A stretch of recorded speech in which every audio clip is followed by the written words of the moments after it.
p.m. on our studio clock, and these news are on your TV, Spectrum Television. Making news tonight, October 28, 2024. Traders at the Central Market in Yaoundé are reeling from a devastating fire that erupted yesterday, ravaging a significant portion of one of the main buildings. The inferno has inflicted staggering material losses estimated in billions of francs CFA, leaving many merchants in despair. Also in this newscast, the 46th session of the Council of Ministers for the African Organization of Oil Producers has kicked off today in Yaoundé, setting the stage for the pivotal week as member countries will collaborate to redefine Africa's oil management policies and assess ongoing projects aiming to enhance governance and maximize the continent's oil potential. This gathering marks a significant step towards a unified strategy that could reshape Africa's energy landscape and drive sustainable development across the region. The stories in full and more we brought to you right ahead. Welcome once again, ladies. Welcome, gentlemen. You're watching the 8 p.m. Bilingual Primetime Newscast on Spectrum Television. And we'll dive straight into the full stories on tonight's edition. And it is in the French language with Leila Renganzo. Bonsoir. Bonsoir à vous Christelle Assec, mesdames bonsoir, monsieur bonsoir et merci d'être avec nous. Il est 20h sur les antennes de Spectrum Télévision, c'est le journal. Ouverture ce jour à Yaoundé des travaux de la 46e session du Conseil des ministres de l'Organisation africaine de producteurs de pétrole. Les échanges d'une semaine vont permettre aux pays membres de redéfinir la politique africaine en matière de gestion du pétrole, mais également d'évaluer les projets en cours. On fait le point avec Olivier Bouzike à Yaoundé. Les assises ordinaires de l'Organisation africaine des producteurs de pétrole APO, 16 ans après les dernières tenues le 28 mars 2008, interviennent dans le contexte post-réforme de la PAR et de la transition énergétique mondiale dans laquelle toute la planète et particulièrement le continent africain sont impliqués. Ainsi, les travaux ouverts ce matin à Yaoundé permettront aux 18 pays membres de l'Organisation africaine des producteurs de pétrole d'évaluer les avancées opérées sur les dossiers majeurs qui motivent leur association. D'abord, la question du financement adéquat des projets et des opérations du secteur pétrolier et gazier avec la finalisation de l'opérationnalisation de la Banque africaine de l'énergie ayant pour base Abuja au Nigeria. Il s'agit d'une banque créée par l'APO aux côtés de la Banque africaine d'import-export, Afreximbank, avec pour objectif principal fournir des financements pour les projets pétroliers et gaziers africains. La création de la Banque africaine de l'énergie soutiendra également la sécurité énergétique de l'Afrique en garantissant un approvisionnement fiable en énergie provenant à la fois de sources traditionnelles et renouvelables, contribuant ainsi à la diversification du secteur énergétique africain. Autre sujet sur la table des experts de l'APO, l'accès à la technologie pétrolière et gazière et la participation au développement technologique, le développement de l'expertise locale dans le secteur pétrolier et gazier, le développement des infrastructures et les marchés énergétiques contentieux régionaux, sous-régionaux, la réalisation des études liées à l'exploitation et à la production sur des sujets pertinents. Les assises de la 46e session du Conseil des ministres de l'Organisation africaine des producteurs de pétrole seront meublées de plusieurs réunions, notamment celle chargée de l'audit, du budget et des finances, de la stratégie à long terme, mais également celle du comité technique pour l'organisation du sommet des chefs d'État de l'APO prévu au Congo-Brazzaville en 2025. Et les commerçants du marché central de Yaoundé évaluent à près d'1 milliard de francs CFA les pertes liées à l'important incendie qui a ravagé le dit marché hier dimanche. Le feu a consumé une grande partie de l'un des principaux bâtiments, causant la détresse chez ces hommes et femmes. Olivier Bouzike, on reste avec vous. Plusieurs boutiques parties en fumée ce dimanche lors de ce gigantesque incendie au marché central de Yaoundé. Tout serait parti d'une panne électrique selon les témoignages. Je vends là à côté et puis subitement vers 11h30 midi, subitement on a seulement vu le feu sortir d'en haut, là où il y a tous les magasins des commerçants au marché central. Puisque moi-même je suis du marché central depuis 8 ans, 9 ans. Moi je suis venu dépanner mon téléphone chez mon frère. Et pendant le dépannage du téléphone, on a remarqué une coupure de lumière. La lumière revient 45 minutes après et quand ça vient, ça explose d'abord les ampoules de l'atelier. C'est le voisin qui nous demande de baisser le disjoncteur parce qu'il y a les flammes en face. Quand nous sommes arrivés, on a constaté les flammes qui étaient dans une pièce déjà. Le feu n'était pas encore à cette dimension. Moi j'ai pris mon téléphone, j'ai appelé les sapeurs-pompiers. 7 fois, ils n'ont pas décroché. Et des gens ont appelé, ils ne décrochaient pas. Il y a un papa qui a pris la moto, il a emprunté une moto, allait les chercher à la base. Ils sont arrivés avec un camion. L'eau est finie bien après. Quand l'eau finit, ils partent chercher de l'eau.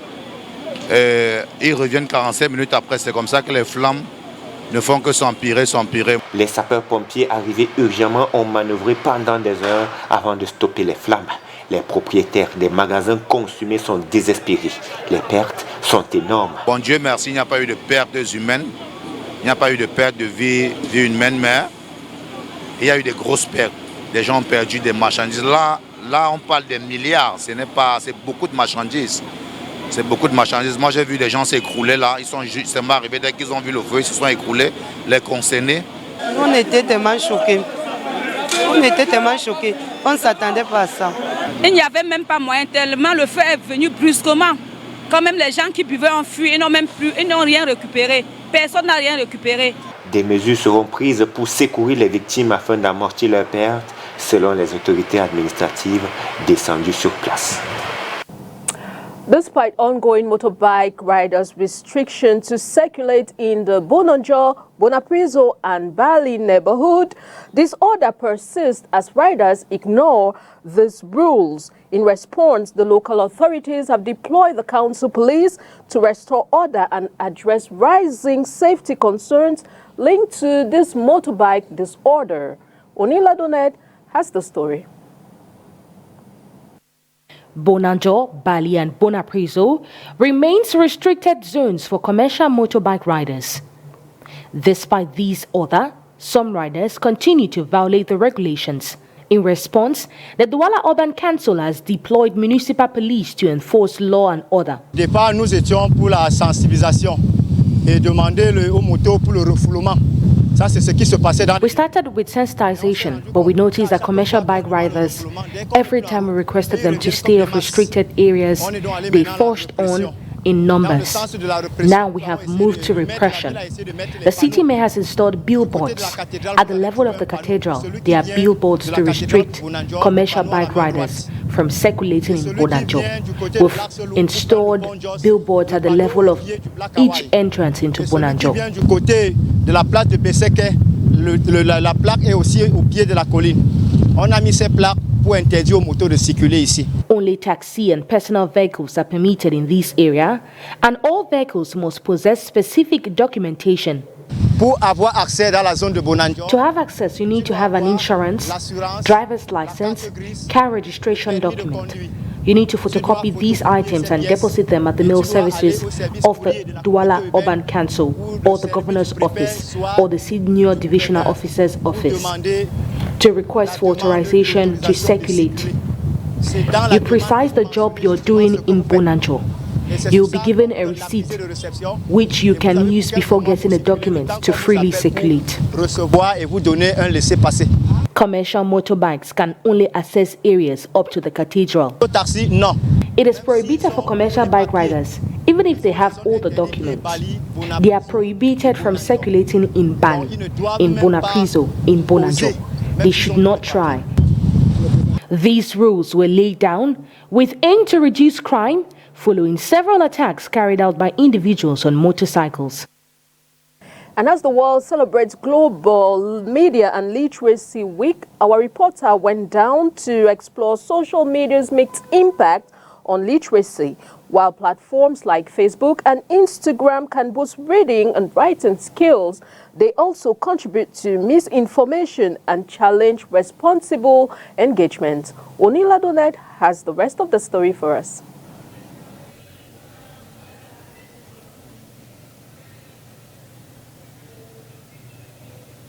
It is is no news that social media use has such a huge influence in the society we live in. Today, social media is used in ways that shape politics, businesses, world cultures, education, careers, innovation, and even more. However, social media has become such an influential part of our lives that for some users it's difficult to do without. Besides, the fact that many people use social media to share their thoughts, ideas, feelings, and even make new friends across the world, this recent advancement in technology has its risky sides, and we must learn how to use it properly, as explains Aurora Bell Bebga, a digital consultant and entrepreneur. So we can see how other people are using social media in a bad way to destroy other people's life. We can see what happened in our society today. So young girls are exposed. Their private intimacy, everything are exposed today. We see this cyber criminality, people who are insult on internet, people who are destroyed, their image are destroyed. All this because many people lack the culture of the rule or the law that has been put in place in Cameroon concerning cyber criminality. They lack the good knowledge of using social media in a responsible way. They lack education on how to use this media. Cyberbullying and cybercriminality on the rise, it is important for social media users to be aware of the laws of cybercriminality, and this can be achieved with the involvement of the government, she says. Parents who have to educate their children on the responsible use of social media, and also they should be informed about the law in Cameroon concerning cyber security and cyber criminality, so that they should know what they should do or not. Also in school, we should have some program where the teacher and educator can teach children about the responsible use of social media and also about cyber criminality. So it should be taught on primary school, in secondary school and university, even on our market, on our association, in some organizations to sensibilize people, because we are all concerned about this issue. And despite the risky and downsides of this platform, social media has helped people express themselves, connect with others, as well as get access to high-quality information.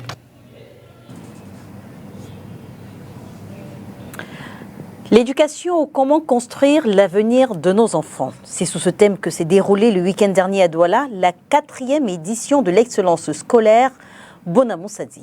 Occasion pour les élèves méritants de ce village de recevoir des récompenses de l'association Mwandando Mwa Moussadi, parrainée par la chefferie de Bona Moussadi. Le compte rendu de Makedali Tunoucham.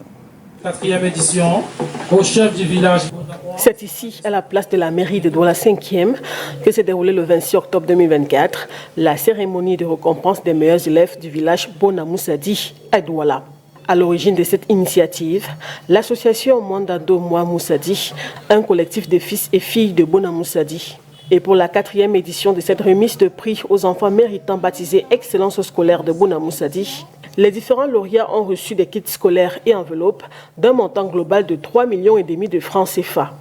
Lors de mes tournées de prise de contact et d'échange dans les foyers de Bona Moussadi, j'avais annoncé que l'éducation de nos enfants était au centre de mes préoccupations.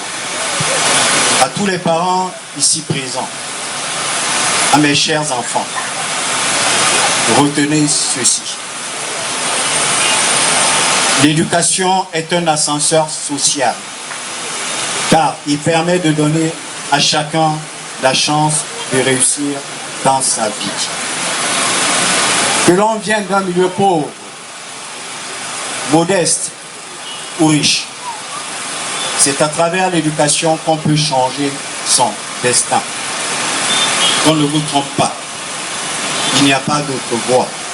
Et pour soutenir concrètement les élèves dans cette voie, le chef du village de Bona Moussadi annonce dans les prochains mois la mise en place d'un plan d'accompagnement des enfants axé sur la mise à disposition des répétiteurs.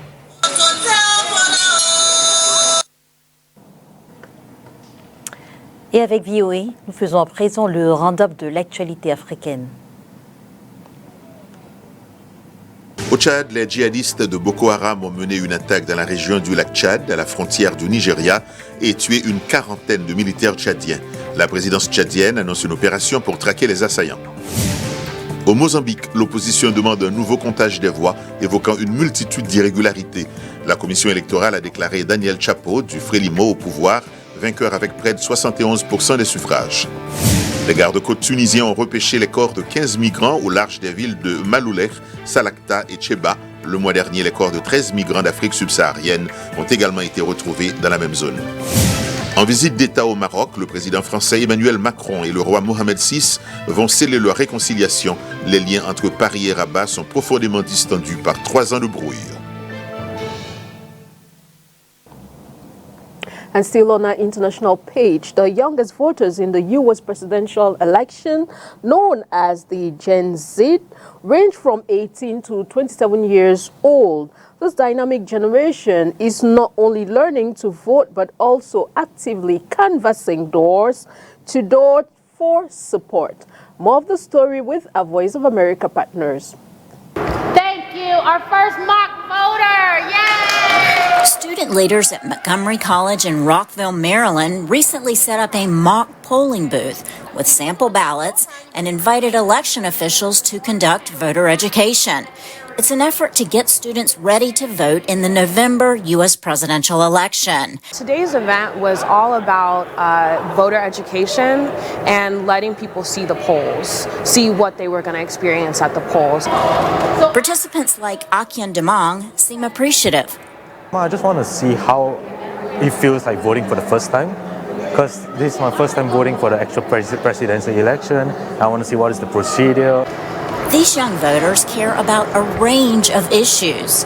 Financial issues with the debt of the country. I don't really understand much of it, but if I look at it, it looks like a big number. I don't understand why it's that high. So I would say climate change is important, reproductive rights. I think for many people, America's role in the world is a very important issue, particularly for young voters. In the U.S. presidential race between Republican Donald Trump and Democrat Kamala Harris, most of the students we interviewed would not reveal who they'll be voting for. But the U.S. state of Maryland, a stronghold for Democrats, is expected to go for Harris. So we asked the head of the Georgia Young Republicans, Jacqueline Harn, what issues matter to her Republican peers.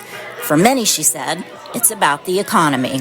Between housing, between inflation with grocery prices and gas prices ever increasing, it's unaffordable to live and have a family right now. And how should campaigns go about reaching young voters? You're not going to reach a Gen Z voter by doing a phone bait and phone calling them because they probably have a spam blocker on their phone, or they're just not going to answer a number they don't know. Because we're the social media generation. Everything that we looked at is on social media. We did our news from social media. Democratic social media influencer Harry Sisson agrees. And I'd say primarily, maybe the main news app for young people is probably TikTok.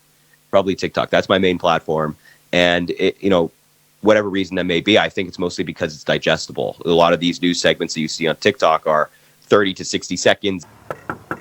Meantime, in Herndon, Virginia, Kamala Harris supporter Camila Alfonso Mesa goes house to house, trying to encourage people to vote for her candidate. They don't always open the door, but she keeps at it. Hi, definitely Harris supporters. She says that Harris replacing President Joe Biden in the presidential race was invigorating for young Democrats. I have seen a big shift in energy and enthusiasm since the vice president became the nominee. Alfonso Mesa thinks the Gen Z voting bloc of over 40 million young people could make a real difference in the presidential election. Laurel Bowman, VOA News.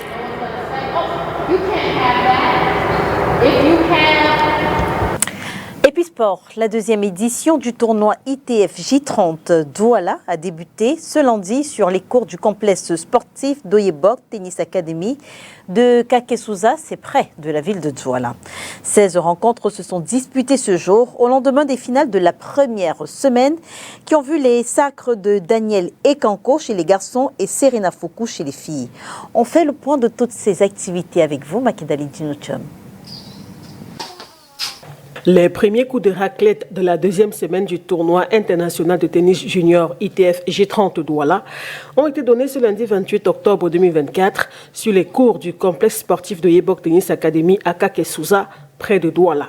Pour ce premier jour de cette deuxième phase du tournoi, 17 rencontres se disputent, dont 16 en simple garçon et une en simple fille. Chez les garçons notamment, 16 joueurs représentent le Cameroun et doivent valablement défendre nos couleurs en l'absence de notre numéro 1, Daniel Ekango, qui s'est envolé pour le Kenya samedi dernier après avoir remporté la finale de la première semaine de cette compétition en simple et en double. Au Kenya, Daniel Ekango chez les garçons et Charnel Fozo chez les filles vont disputer 2 tournois des J60 et J100 à Nairobi. Rappelons que les 2 finales de la première semaine du tournoi ITF J30 Douala ont été remportées le 26 octobre 2024 par le Cameroun.